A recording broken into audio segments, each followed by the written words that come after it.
তো যারা গঙ্গাসাগর যাবে বলে ভাবছো তারা শিয়ালদা স্টেশনে এসে পুরো সাউথ ডিভিশনে চলে আসবে। সাউথ ডিভিশন থেকে কিন্তু গঙ্গাসাগর যাওয়ার ট্রেনগুলো ছাড়ে।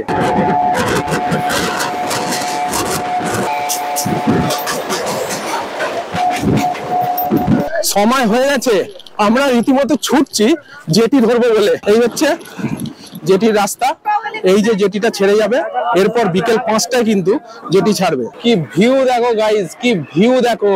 চলে এলাম, ওই যে দ্বীপটা দেখছো ওটাই হচ্ছে কচুবেড়িয়া, ওইখানেই যাবো আমরা।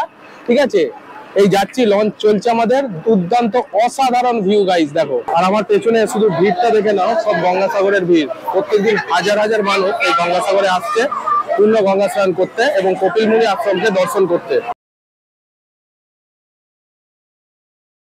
হ্যালো বন্ধুরা, ওয়েলকাম টু ট্রাভেলার সৌম। বন্ধুরা, এখন আমি দাঁড়িয়ে আছি শিয়ালদা স্টেশনে। এই হচ্ছে শিয়ালদা স্টেশন চত্বর। একদম যে ট্যাক্সি স্ট্যান্ডটা আছে না শিয়ালদা স্টেশনে, এই ট্যাক্সি স্ট্যান্ডের সামনেই কিন্তু আমি এখন দাঁড়িয়ে আছি। তো আজকে আমার জার্নিটা এই শিয়ালদা স্টেশন থেকেই শুরু হচ্ছে। আজকে আমি জার্নি করব গঙ্গাসাগর।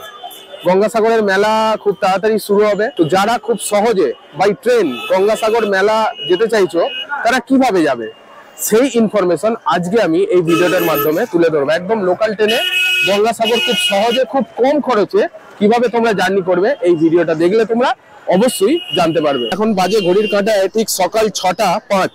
খুব সকাল সকালই কিন্তু আমি চলে এসেছি শিয়ালদা স্টেশনে, কারণ আমি ধরবো 7টা 15 লক্ষ্মীকান্তপুর লোকাল।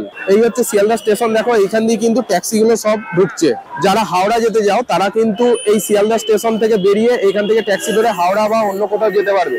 এবং সকালে যারা শিয়ালদা স্টেশনে এসে ব্রেকফাস্ট করতে যাও তাদের জন্য বলে রাখি, ওখানে ওখানে অনেকগুলো চায়ের দোকান আছে, ওখানে যেয়ে তোমরা চাটা খেতে পারো। তো আমরা এখন যাব, ব্রেকফাস্ট করা হয়নি, ব্রেকফাস্ট করব। ব্রেকফাস্ট করার পর তারপর শিয়ালদা স্টেশনের ভেতরে প্রবেশ করব এবং প্রবেশ করে আমরা ধরবো লক্ষ্মীকান্তপুর লোকাল।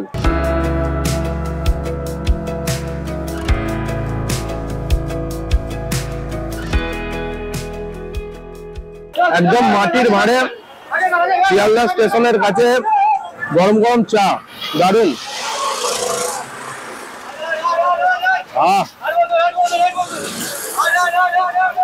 গরম গরম চা খেয়ে আজকে জার্নিটা কিন্তু শুরু হবে। তো চলো তাহলে ব্রেকফাস্টটা তাড়াতাড়ি শেষ করি, তারপর আবার তোমাদের সঙ্গে কথা হচ্ছে। তো বন্ধুরা, ইন করে গেছি শিয়ালদা স্টেশনে। এখন বাজে ঠিক সকাল 6টা 48। তো শিয়ালদা সাউথ ডিভিশন থেকে আমরা ট্রেনটা ধরবো। নামখানা লোকাল দিয়ে দিয়েছে 7টা 14। 17 নম্বর প্ল্যাটফর্ম থেকে কিন্তু ট্রেনটা ছাড়বে। নামখানা লোকাল এই ট্রেনটা করেই যাবো 7টা 14। শিয়ালদা 17 নম্বর প্ল্যাটফর্ম থেকে ছাড়বে, সাউথ ডিভিশন থেকে ছাড়বে কিন্তু এই ট্রেনটা। সকাল 7টা 14 নামখানা লোকালকে কিন্তু শিয়ালদা লক্ষ্মীকান্তপুর নামখানা লোকালও বলা হয়ে থাকে। যারা হোয়ার ইজ মাই ট্রেন থেকে দেখবে এই ট্রেনটা, তারা কিন্তু লক্ষ্মীকান্তপুর নামখানা লোকাল হিসাবে দেখবে, এবং যারা শিয়ালদা থেকে দেখবে এটা কিন্তু নামখানা লোকাল হয়ে দেখবে। নামের পরিবর্তন থাকলেও কিন্তু এটা একই ট্রেন। আমরা সাউথ ডিভিশনে চলে এসেছি, 17 নম্বর প্ল্যাটফর্মে চলে এসেছি। আমাদের ট্রেন কিন্তু দিয়ে দিয়েছে নামখানা লোকাল, যেটা প্রত্যেক দিন সকাল 7টা 14 ছেড়ে যায় শিয়ালদা স্টেশন থেকে। এই দেখো ট্রেন দাঁড়িয়ে রয়েছে। যারা গঙ্গাসাগর যাবে বলে ভাবছো তারা অবশ্যই এই সকাল 7টা 14 এই ট্রেনটা ধরার চেষ্টা করবে, কারণ এই ট্রেনটা ধরলে তবে তাড়াতাড়ি তোমরা গঙ্গাসাগর পৌঁছাতে পারবে। এই লাইনে ট্রেন অতটা ঘন ঘন নেই, সেই কারণেই বলছি সকাল 7টা 14 ট্রেনটা তোমরা কিন্তু ধরার চেষ্টা করবে, সব থেকে বেস্ট হবে তোমাদের জন্য। তো ট্রেন কিছুক্ষণের মধ্যেই ছাড়বে। তো চলো তাহলে ট্রেনে ওঠা যাক। ট্রেনের ভিতর খুব একটা ভিড় নেই, দেখো প্রায় সব সিটি খালি আছে। আজকে রবিবার, হয়তো সেই কারণে একটু ভিড়টা কম আছে। তো বন্ধুরা, সকাল 7টা 14 নামখানা লোকালে উঠে পড়লাম। এখন বাজে 7টা 1। কিছুক্ষণের মধ্যেই কিন্তু ট্রেন ছেড়ে দেবে 7টা 14, ঠিক পাক্কা 7টা 15।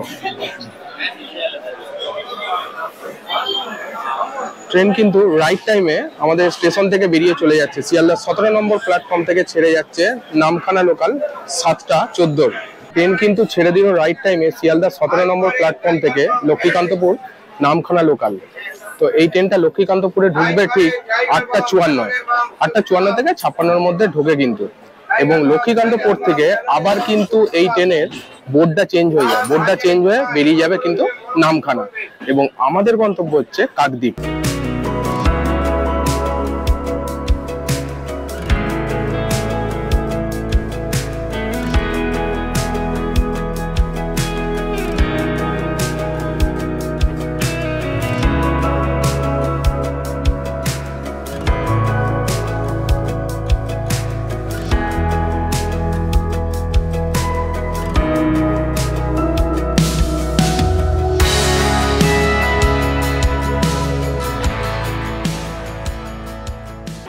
প্রথমে যখন এই ট্রেনটায় উঠি তখন ভেবেছিলাম ট্রেনটায় ভিড় হয়তো কম হয়, কিন্তু যত টাইমটা এগিয়ে এলো তত কিন্তু প্রত্যেকটা সিট ফিল আপ হয়ে গেছে।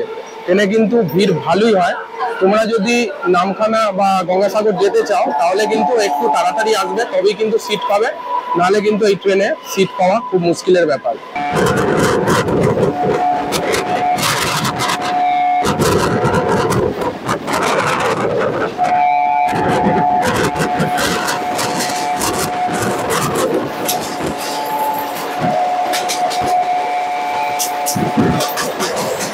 সকাল 8:49 বাজে আমাদের ট্রেন এসে পৌঁছে গেল লক্ষ্মীকান্তপুর।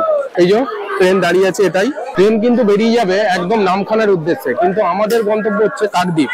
তো কাকদ্বীপে এই ট্রেনটা ঢুকবে কিন্তু ঠিক 9:46-এ, যদি টাইম মতো এই ট্রেনটা ঢোকে। তো কিছুক্ষণ পর এখানে 15 থেকে 20 মিনিট হল্ট করবে, তারপর আবার নামখানার উদ্দেশ্যে চলে যাবে বোর্ডটা চেঞ্জ করে।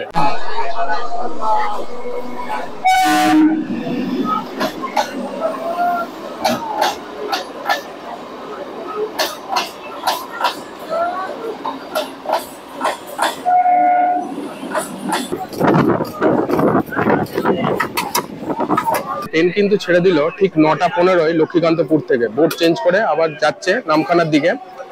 কাকদ্বীপে এই ট্রেনটা পৌঁছানোর টাইম হচ্ছে ঠিক 9:46-এ, যদি রাইট টাইমে এই ট্রেনটা পৌঁছায়। তো তাহলে চলো যাওয়া যাক কাকদ্বীপে, একদম দেখা হচ্ছে, আবার কথা হচ্ছে।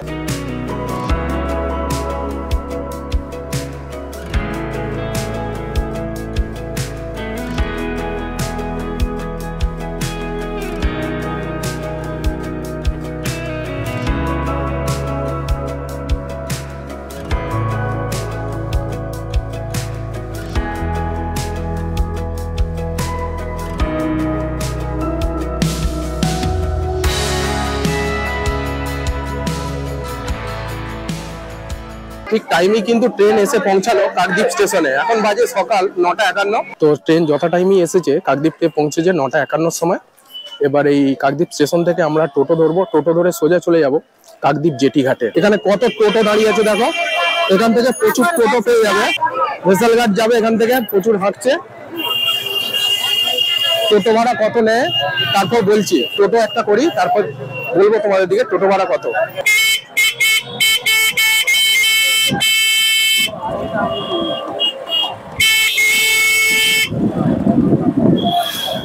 তো ফাইনালি টোটোতে চেপে পড়লাম।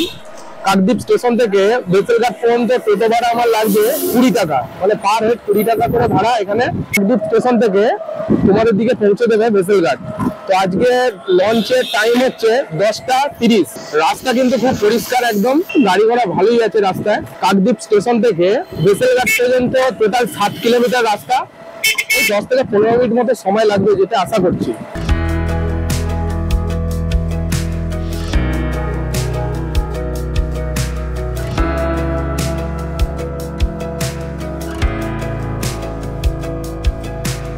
তোমরা যদি গ্রুপে আসো তাহলে কিন্তু এখানে টোটো দাদা বলছে একটা টোটোতে ওরা 4 থেকে 5 জন নেয় মেলার সময়।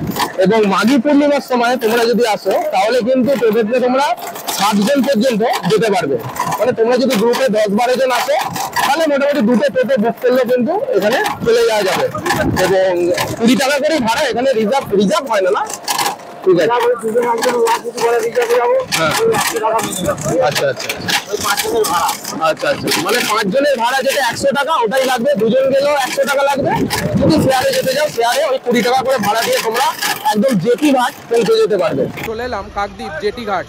কাকদ্বীপ স্টেশন থেকে জেটি ঘাট আসতে ওই 18 থেকে 20 মিনিট মতো সময় লাগলো। খুব তাড়াতাড়ি ছুটতে হবে কারণ এখানে লঞ্চের টাইম আছে, সব সময় লঞ্চ চলে না। এই হচ্ছে লঞ্চের রাস্তা, এখান দিয়ে যেতে হবে।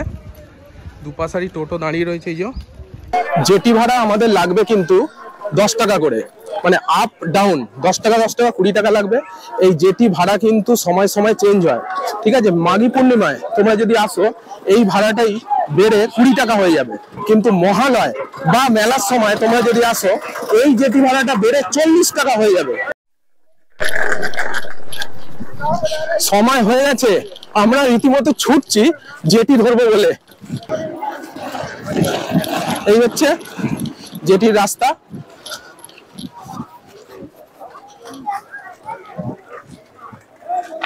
এই হচ্ছে সাগর,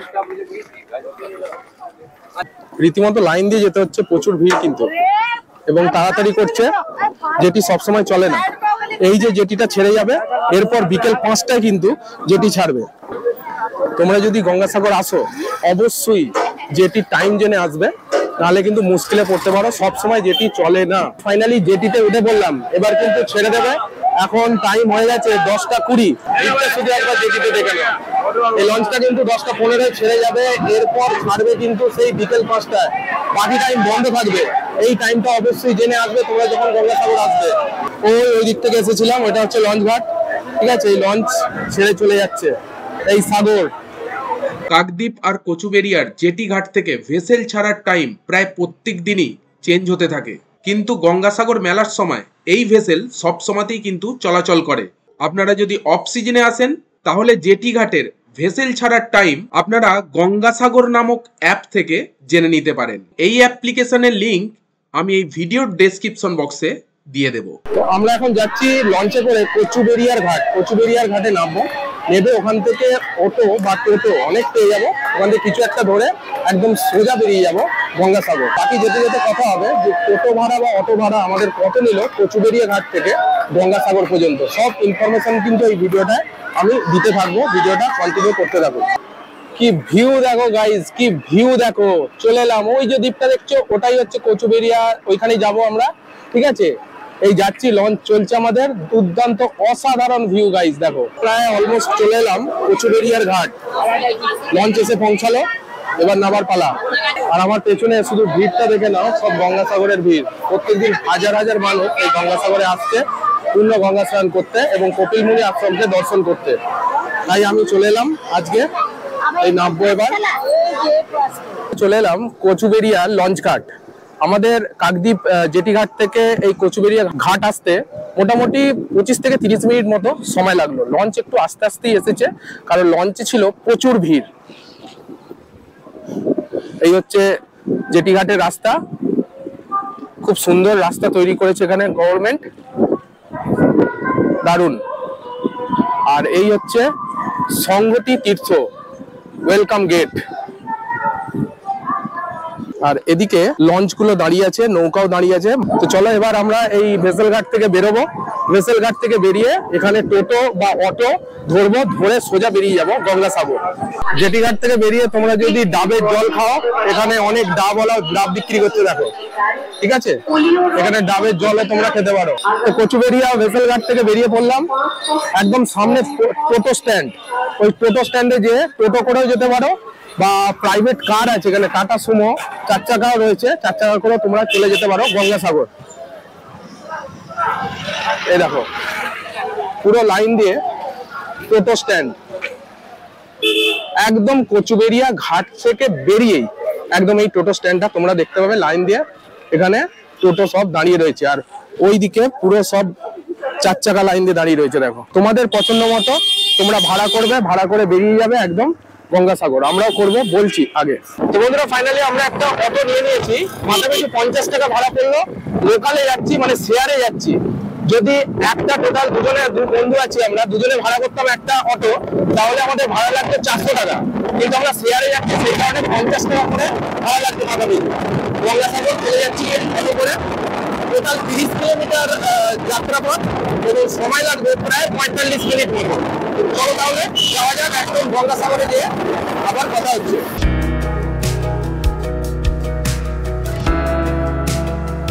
রাস্তাঘাট এখানে খুব সুন্দর করেছে, তোমাদের কিন্তু যাতায়াতের কোনো রকম অসুবিধা হবে না, একদম ঝাঁ চকচকে রাস্তা, যাতায়াতের খুব সুবিধা, এটুকু বলতে পারি।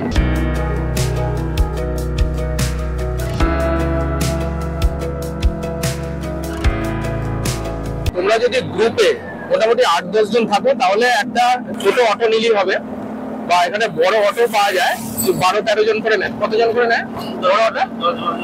আচ্ছা আচ্ছা, 10-12 জন করে নেয় বড় অটো গুলো। তো তাহলে গ্রুপে আসলেও কোনো অসুবিধা নেই, বা এখানে tata Sumo, 4 wheeler, Maruti van এগুলো পাওয়া যাবে, আর টোটো তো আছেই। মানে যাতায়াতের কোনো অসুবিধা হবে না কচুবেড়িয়া ঘাট থেকে একদম গঙ্গাসাগর পর্যন্ত। এখানে সবাই ম্যাজিকের আছে, সবার তো বন্ধুরা চলে এলাম গঙ্গাসাগর। এটা হচ্ছে এই যে চত্বরটা দাঁড়িয়ে আছে, এটা হচ্ছে গঙ্গাসাগর বাস স্ট্যান্ড, টোটো স্ট্যান্ড। যা খুশি বলতে পারো। অটো টোটো এখানেই এসে দাঁড়ায়, একদম চারিদিকে দেখতে পাচ্ছ টোটো অটোগুলো দাঁড়িয়ে রয়েছে। তো এই রাস্তা ধরে আমরা সোজা যাব, এখন সোজা গেলেই পৌঁছে যাব একদম গঙ্গাসাগর, সাগরদ্বীপ যেটাকে আমরা বলছি, এই রাস্তা ধরে সোজা। এবং এই রাস্তার দুপাশারই অনেক ছোট বড় কিন্তু হোটেল পাওয়া যাবে, তোমরা এখানেও থাকতে পারো। তো আপাতত আমরা একটা হোটেল বুক করবো এখানে, দেখি সেবাশ্রমও থাকতে পারি বা হোটেল বুক যেটা ভালো বুঝবো করবো। তাহলে থাকার জায়গাটা একটু ঠিক করা হোক, তারপর আবার কথা বলছি। তো সোনালী গেস্ট হাউসে আমরা চেক ইন করে নিলাম। সোনালী গেস্ট হাউস একদম গঙ্গাসাগরের একটু পাশেই এই সোনালী গেস্ট হাউসটা বুক করলাম। বেড, যে বেডে চাদরটা দিয়েছে একদম পরিষ্কার পরিচ্ছন্ন, ঝাঁ চকচকে। হ্যাঁ, মেজে দেখুন একদম পুরো স্টাইলস করা মেজে। বাথরুমটা তোমাদের দেখিয়ে দিচ্ছি। এই হচ্ছে বাথরুমের কন্ডিশন। শীতকালেও অসুবিধা হবে না, কারণ গিজারের ব্যবস্থা আছে, আর একদম পরিষ্কার পরিচ্ছন্ন এখানে বাথরুম।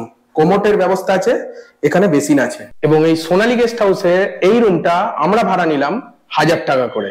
কিন্তু এই ভাড়া একদম গঙ্গাসাগরে যখন প্রপার মেলা চলবে সেই টাইমে কিন্তু ভাড়া বেড়েও যেতে পারে, মানে 1000 থেকে 1500 টাকার মধ্যে কিন্তু আপ ডাউন করে এই সোনালী গেস্ট হাউসের রুমগুলোর ভাড়া। তো এই ছিল সোনালী গেস্ট হাউস রুমের পরিবেশটা, যেটা তোমাদের দিকে আমি দেখালাম।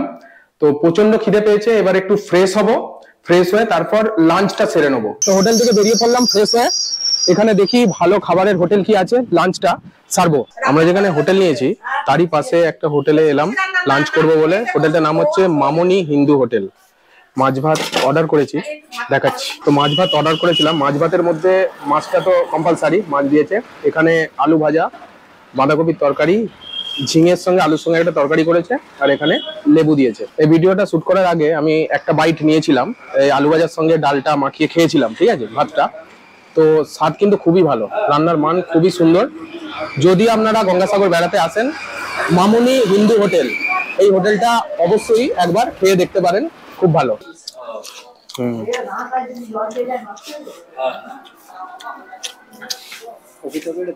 মাছটা একটু খেয়ে বলছি, কতটা ফ্রেশ।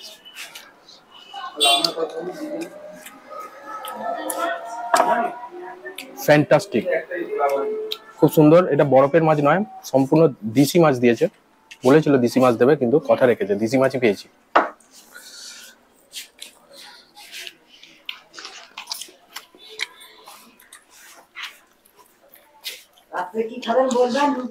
প্রত্যেকটা রান্নাই কিন্তু খুব ভালো হয়েছে। আপনারা যদি গঙ্গাসাগর আসেন, অবশ্যই মামনি হিন্দু হোটেলে অবশ্যই খাওয়া দাওয়াটা করতে পারেন, খুব ভালো। এখানে লাঞ্চ থেকে আরম্ভ করে ডিনারও হয়, রুটি ভাত সবকিছু পাওয়া যায়, চিকেন মাছ। আর আপনাদের কাছে ডিম পাওয়া যায় তো? আচ্ছা আচ্ছা, ডিমও পাওয়া যায়, ঠিক আছে, সবকিছুই পেয়ে যাবেন এখানে অ্যাভেলেবেল মামনি হিন্দু হোটেল। তো বন্ধুরা, লাঞ্চটা কমপ্লিট করলাম মামনি হিন্দু হোটেল থেকে, আজকের লাঞ্চটা সেরে দিলাম। আজকের ভিডিওটা এখানেই শেষ করলাম গঙ্গাসাগর যাত্রার। ভিডিওটা যদি ভালো লাগে অবশ্যই লাইক দেবেন, যদি কোনো বলার থাকে কমেন্টে অবশ্যই লিখবেন, এবং চ্যানেলটাকে সাবস্ক্রাইব করতে ভুলবেন না। পাশে থাকা বেল আইকনটা অবশ্যই প্রেস করে দেবেন, তাতে আমি যখনই নতুন ভিডিও দেবো ইনস্ট্যান্ট নোটিফিকেশন আপনাদের কাছে পৌঁছে যাবে। তো চলো, ভালো থাকবে, বাই বাই।